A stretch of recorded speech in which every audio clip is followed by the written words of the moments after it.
A man of many hats, Kurt Andersen is a radio host, an entrepreneur, a television producer, and a novelist. But before becoming a wizard of all things, he started out as a journalist.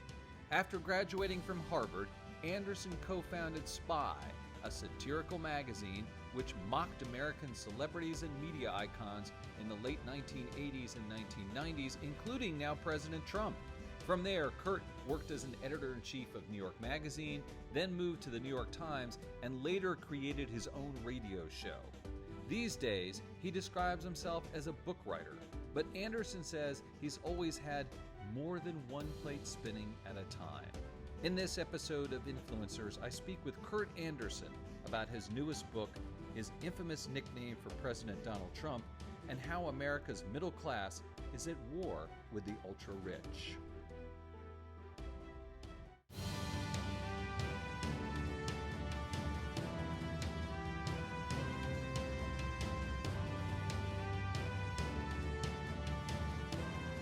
Hello, everyone, and welcome to Influencers. I'm Andy Serwer, and welcome to our guest, Kurt Andersen, who is a journalist, radio host, and author of a number of books, including the new Evil Geniuses, the Unmaking of America. Kurt, great to see you.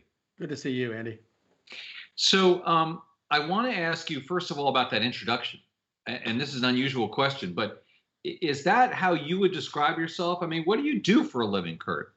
Well, I do fewer things lately. I stopped doing the radio show a few months ago. I would say I write books. I mean, I'm also working on another podcast. I'm also working on a TV show. I tend to have more than one plate spinning at a time, but pretty much I'm a book writer. Right. So let's talk about Evil Geniuses a little bit. The book describes the rise of wealth inequality and political influence of wealthy interests in the United States since the 60s and 70s. Why did you decide to write about this? Well, it sort of found me, as writers say, but it did. I'd been writing novels for 20 years, and then I wrote a nonfiction book that came out 3 years ago called Fantasyland. It was another history of America and how, in my view, we screwed ourselves up, and that was about the what I called the sort of part of the American character that has always been there, which is the kind of weakness for believing the untrue if it's exciting enough to believe, and that it finally got out of hand the last few decades, and especially the last 4 years. And so I realized after I finished that book, that was really only half the story. That was a purely cultural story, really. And that there was this other set of things that had happened in the last 50 years. So I realized there was a kind of sequel to write that was more, yes, Evil Genius is also about cultural changes and how I tie that into the rest of what I talk about. But mostly the book is about economics, as you say, and politics and technology. And so I really, there was several times when I was talking about Evil Geniuses, or rather when I was talking about Fantasyland, and people in audiences would say, well, yeah, okay, Americans don't believe in climate change, but isn't that just because the Koch brothers made them not believe in climate change by spending all this money on politics? And I would say, yes, sure, that's part of it, but there is this predisposition among Americans, unlike people in most developed countries, to believe things that aren't true. But then I realized that it is the combination, in that instance, it is the combination of credulity of Americans along with this very deliberate strategic work over decades to make them, in the particular case of climate change, not believe that it's a real thing or a thing to worry about. So then I realized I'd been around. I was a young adult in the 1980s, even the 70s. I was a young adult, and so I was there when what this book is about happened. But I realized I wasn't paying very close attention, even though I was also a journalist. I wasn't really paying attention, partly because I was doing well, as this cabal, if you will, of evil geniuses was twisting and changing and transforming our whole economic system through the 70s and 80s and 90s. I was doing fine, and therefore my kind of, I suppose, my acuity at seeing all that was happening was blunted by the fact that it was working out pretty well for me. Right, exactly. And so when you talk about that, there is this role that is played by people on the left in the Democratic Party, that it's not just the right. I don't know if being complicit is too strong a word, but I'll take it. Is it that? Then explain yourself. I mean, so the left is a part of it then.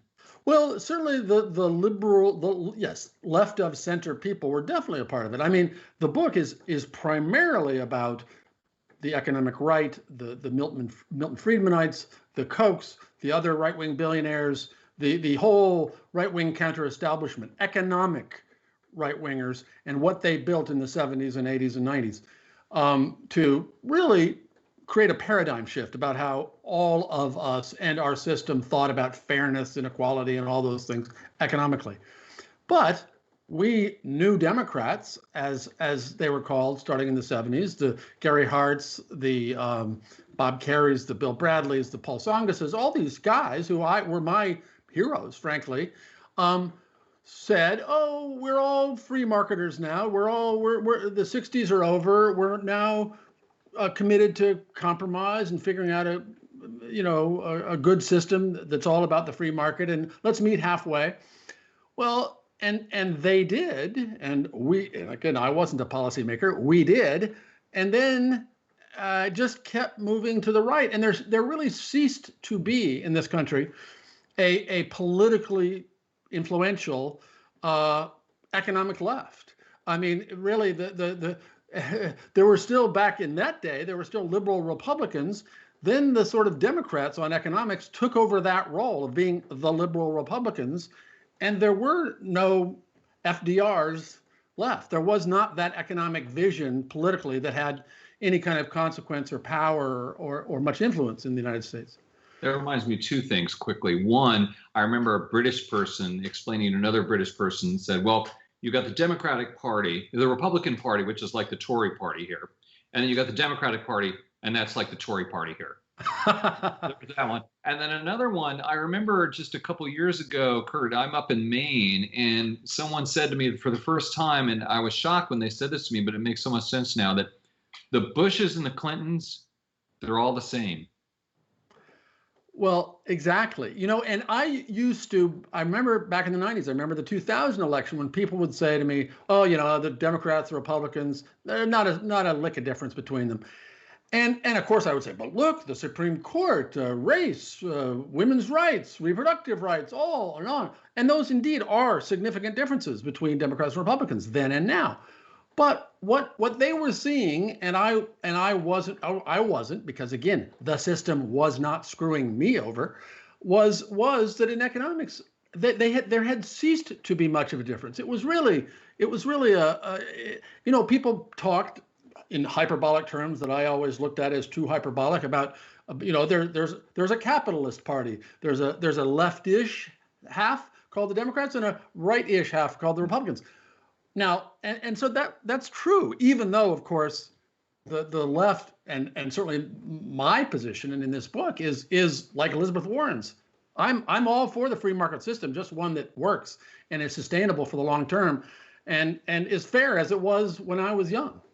So what do you say, or what do you think about the young person who supported Elizabeth Warren or Bernie? And then you have to tell them, not you, but the Democrats or Biden have to say, vote for me. And they're like, no. Well, not many of them are saying no, I think. I hope not. But certainly during the primary campaign, that was a legit thing to say. And Joe Biden was not my first, second, or maybe even third choice candidate. But what I say to them, I say, partly as a result of writing Evil Geniuses and doing this forensic history of how this change and hijacking happened, it is a long game. It's not just one candidate and your favorite candidate or I'm leaving. It isn't this election. It's a long, long game that these guys played so brilliantly. And so, yes, we want radical change. I'll stipulate that, young person who was a Bernie bro.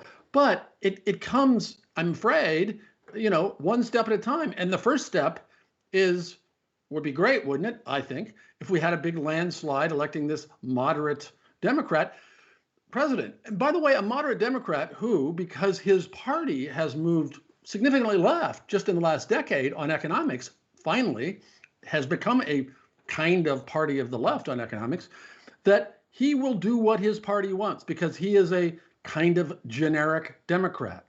And therefore, I would say to them, and I have said to them, including my children, you get this guy and you get this administration elected, you hope for the best, you put pressure on him to do what you want to do in terms of childcare and healthcare and higher taxes on the rich and big business and all the rest.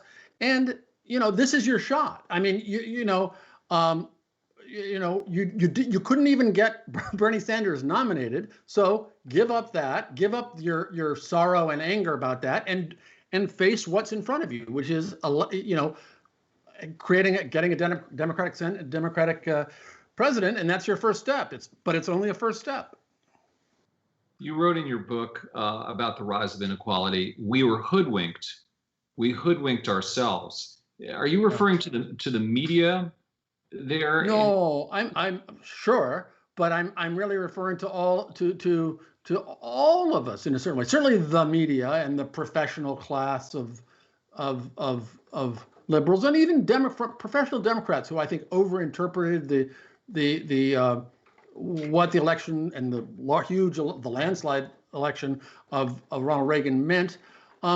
I think, but also just regular Americans who were convinced that, they were voting to make America this beautiful, idyllic, small town, Bedford Falls kind of place, like it is in Maine, like it is here in Connecticut.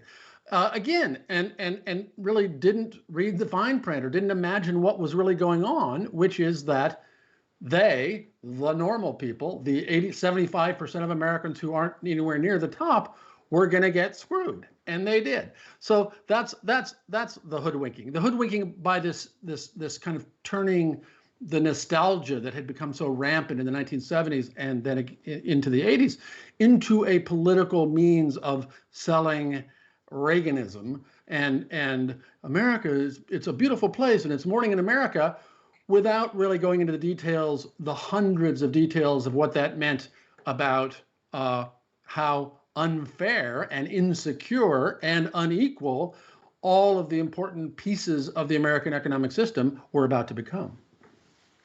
What about someone like Warren Buffett, and there are other wealthy people out there who've been saying for years that their taxes should be raised, taxes being a hot button issue this week. We'll get back to that. Yeah.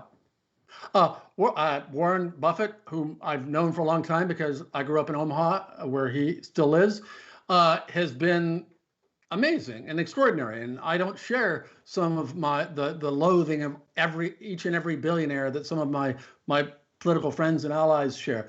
He has been extraordinary. And not only has he said that I should pay as much taxes as a percentage as my secretary, as he has said many times. He also said, as I talk about in the book, in 2005 and 2006, he said a couple of times in big interviews that got some attention at the time that, yes, there's been a class war. You conservatives are talking about how the left, such as it is fighting a class war. There's been a class war, and it's my side. It's the rich people, and we're winning, and we shouldn't be. And he said that again and again. And I remember at the time thinking, wow, good for Warren. Yeah, right. But that's just hyperbole, isn't it? And really, at that moment is when I began thinking and reading and studying more. And it ended up in this book, Evil Geniuses, but realizing that it wasn't just a poetic notion. There really had been, since the 1970s, a kind of class war on the part of the rich to transform the economy. And every graph you look at of the history of how economic growth continued going, productivity kept rising, and yet all boats stopped rising together all at once around 1980, and it wasn't by accident. So I'm glad you mentioned the Omaha connection to Warren Buffett, because I was going to ask you about that. So tell us about when you met him or first met him. Are you still in touch with him? I mean, everyone in Omaha must know each other or something. Well, right? Yeah, because it's only a 500,000 people live in the city. But My parents were friendly with him, and unfortunately, not friendly enough to invest money with him. But they were friendly, and I really did. I got to know him a little bit when I was older. For instance, I wrote him a letter when I and my friend Graydon Carter were starting Spy Magazine in 1986, asking if he wanted to invest in Spy Magazine. And he wrote me back and very nicely declined and saying, no, I don't invest in startups of that kind and so forth. Anyway, then we run into each other over the years, and he's always really nice to me and always says nice things about my mom, my late mother and stuff. And so he's great. And again, in terms of a decent rich guy who he as you say, he's been terrific, but he in his old school investment strategy of investing in companies for the long haul and letting them run themselves and all that stuff, really this pre-1980 way of investing and regarding the system, again, that to me is much closer to optimal than the cut and run private equity driven system and day trading investors without any commitment to anything that we've developed since. I had no idea that Warren Buffett might have been an investor in Spy Magazine. I'm still processing that, Kurt. Yeah. So Spy Magazine, for those people who don't know it, it was an amazing publication that spawned all kinds of careers and started all kinds of trends in journalism, and I was a huge fan. One, maybe the most enduring element was your nickname of the current president of the United States. And so and we'll get to it, and you've been covering Donald Trump for decades now because of that. And so talk to us about the nickname that you came up with for the president, how you got it and all that. Well, Donald Trump, so Spy Magazine was this satirical monthly magazine, started this small New York focused thing in 1986, and very quickly was, in its way, very successful very quickly and became a national magazine. We had hundreds of thousands of readers and subscribers. So, as I say, it was a satirical magazine. So we had our targets and our recurring subjects. Donald Trump was in our first issue. The first issue, the cover story of the first issue was Jerks, the 10 most annoying New Yorkers. Donald Trump being one of those 10. And by the way, in the little write-up on him in that first issue, he was talking about how he could be president. He could solve the missile crisis with the Soviet Union in an hour. He didn't need to know anything more than he knows now. So, the past is preface. So we for our recurrent subjects, whether it was Donald Trump or Henry Kissinger or whomever, people we talked about regularly, we created sort of epithets that we repeatedly attached to them once we settled on one, and called them that again and again and again. It was Graydon and I had both worked at Time Magazine. We're both working at Time Magazine at the time, and back in the day before our day, Time had such epithets that they always, back in the 40s and 50s, that they referred to people as. So we thought, oh, that's funny. We'll do this kind of corny, old-fashioned thing. For instance, Henry Kissinger we called socialite, war criminal Henry Kissinger every time we referred to him. And Donald Trump, we tried various nicknames, and none of them stuck. And Queens-born casino operator Donald Trump, very kind. Then in 1988, we came up with short-fingered Vulgarian Donald Trump, and we knew we had a winner, and kept at it and kept calling him that. And that was based simply on the fact that Graydon, right before we were starting Spy, had gone to interview Trump for a profile he was writing, and came back to our little, not even an office at the time, barely an office, and said, you know what, this guy, he's a big guy, he's 6 feet, so almost as tall as I am, he said, but he's got the tiniest little fingers I've ever seen. So and then and of course he's a Vulgarian, so when the time came to dream up a nickname, short-fingered Vulgarian worked, and it stuck. And you say I've studied Trump or covered him for years. I did, certainly at Spy, but then from 1993 to 2015, not so much. But then he came back, and then suddenly in a debate in 2015 with Marco Rubio, there they were, two candidates for president, arguing about whether his fingers were long or short and what it meant about his manhood and the rest. And I just felt like I was having an acid flashback at the time. Are you surprised that he's president? That's so hard to say, Andy, at this point, almost 4 years into it. Yes, it is. It remains to me a kind of amazing, like stuck in a nightmare, stuck in an acid trip surprise. I mean, I can't say I wake up every day surprised, but something like some cousin of surprise, yes. And even though this last book of mine that I mentioned, Fantasyland, of which he became a kind of poster boy, I wrote and finished before he was even nominated. If he hadn't been nominated, if he hadn't run for president, I let alone be elected, I probably wouldn't have mentioned him in the book. Maybe I would have, maybe, but probably not. So I saw what was happening to the country that made it so ripe to elect such a preposterous, monstrous person. But that doesn't mean I wasn't still surprised when he was elected, given that, back in 1988, when we thought he was a joke and took national polls asking people if they wanted Donald Trump to run for president, because even back then he was flirting with that notion. We thought it was funny. It was a joke. He was a cartoon character, and he was fun to make fun of.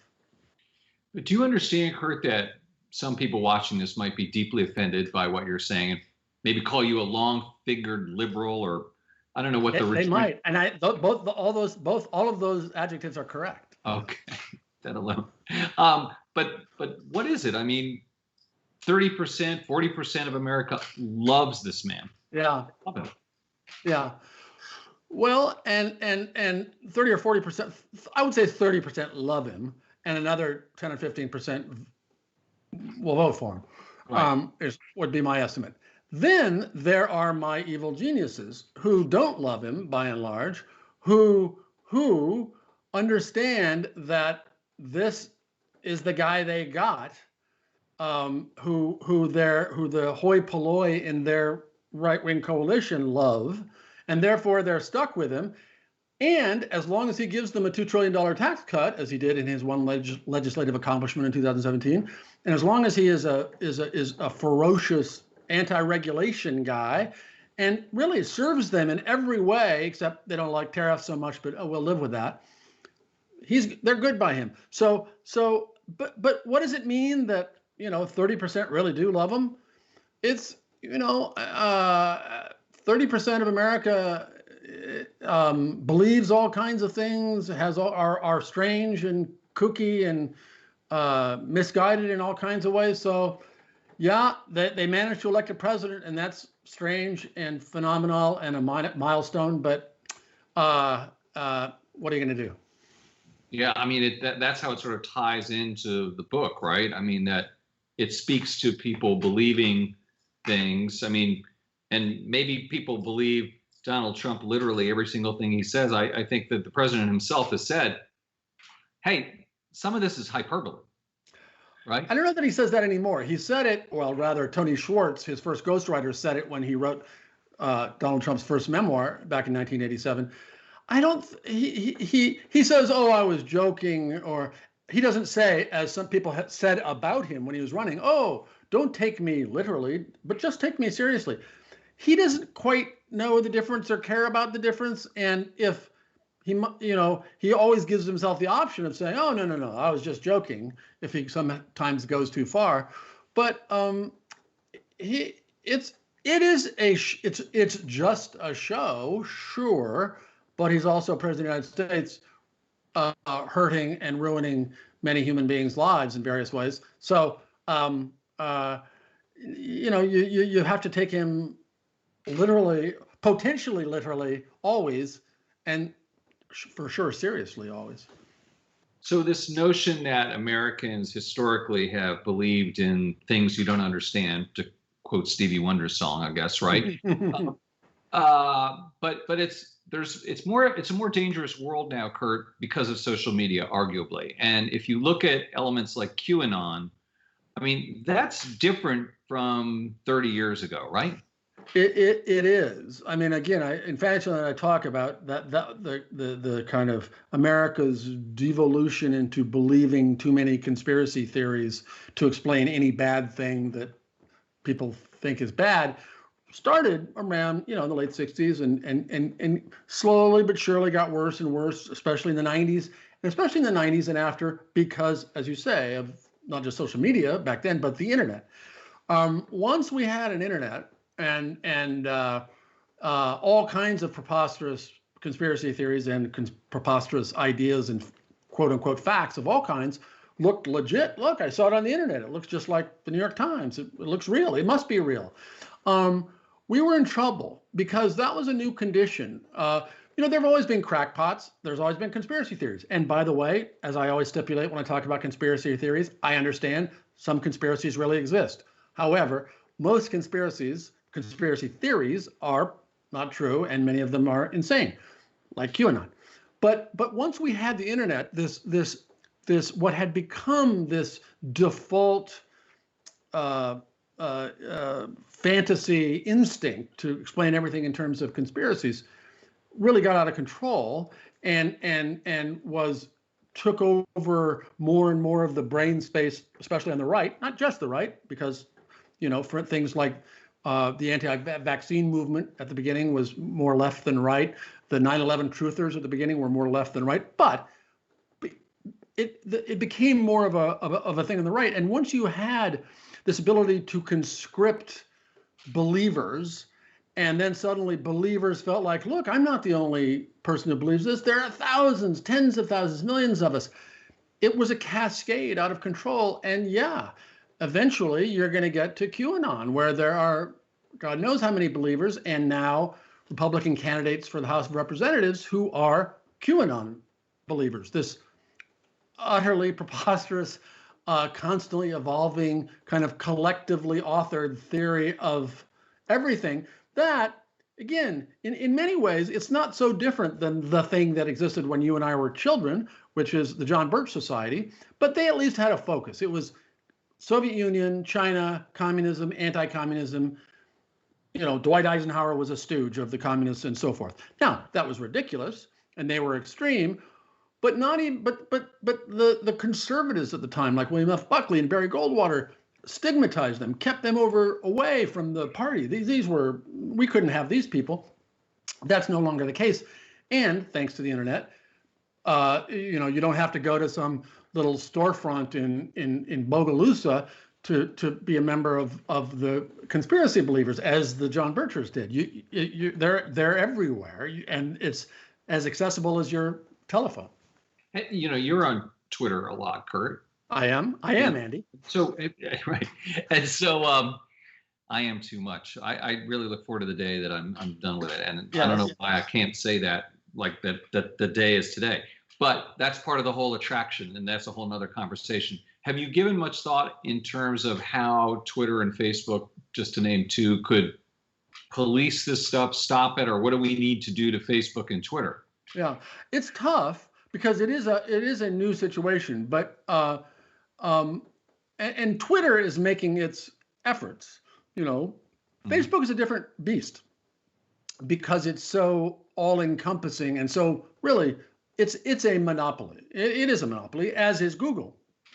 So you have the problems of monopoly, which is one set of problems.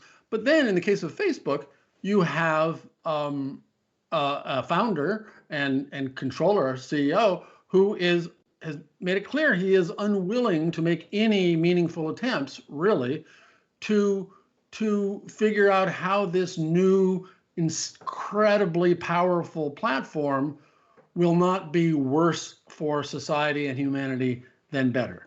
And it seems pretty clear to me that it's a net bad right now. And I'm not saying it's easy. You don't want suddenly a government censor reading every post on Facebook or whatever. But it's a new thing. As people have said, it's like a magazine or Yahoo Finance or a television news division in terms of people get their news and information from it, but they forswear any responsibility for what is said or done on it.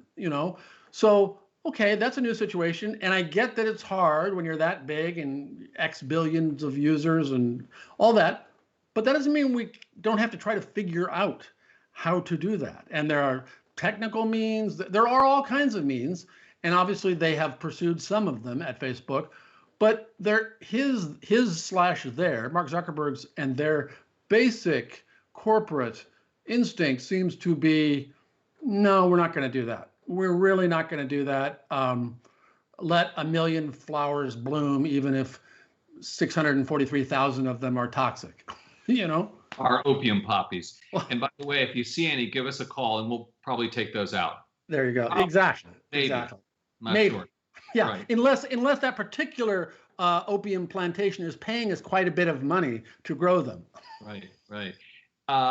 Flipping back to Donald Trump for a quick question, Kurt, or maybe a long one. Are you surprised that President Trump only paid $750 in taxes in 2 years in a row? Well, I'm surprised that he paid any. I'm surprised at the number, to tell you the truth. I mean, like, I really want the conversation with the accountant or the lawyer or whomever in which they decided, 750. That's what? So am I surprised he paid no taxes? I mean, specifically, no, because again, and I was looking back just the last couple of days because of this big Times article and set of articles at the coverage, the financial investigative journalism that Spy did back 29 years ago about him. And it's the same story, right? I mean, it's 29 years earlier, so it's not obviously the same story. And there was no Apprentice, which was really the place he's really made money over the years. But the same money-losing enterprises and using the tax system's craziness to not have to pay taxes and all of it. So no, and at this point, and you asked earlier, does it surprise you that Donald Trump is president? Yes and no, but nothing about his finances really surprises me. It would surprise me if he were paying. It surprises me less that he paid $750 a year for 2 years than it would have if I'd read that he paid $30 million a year for the last few years. That would shock me. So a final question, Kurt, what are you up to next? Or now? I am working on a podcast history of Richard Nixon and the Vietnam War, this limited series that I'm into and interested in. I am working on a television project for Disney Plus and with Jeff Goldblum. And I'm trying to figure out what my next book is going to be. Sounds like a pretty full plate to me. It's a good plate. It's a fine plate. It was really good. It was personally pleasurable for me, despite all the tragedy and horror of this pandemic, to have had this book, Evil Geniuses, come out. I finished it literally like the day before the pandemic. I finished it in early February, so I had the last 7 months just to, edit it and promote it and come and get to talk to people like you about it. So it's filled my time. It's filled my pandemic pretty nicely. Good thing. All right, keep spinning those plates. Kurt Thanks. Andersen, author of the new book, Evil Geniuses, The Unmaking of America. Thank you very much. Thank you, Andy. You've been watching Influencers. I'm Andy Serwer. We'll see you again soon.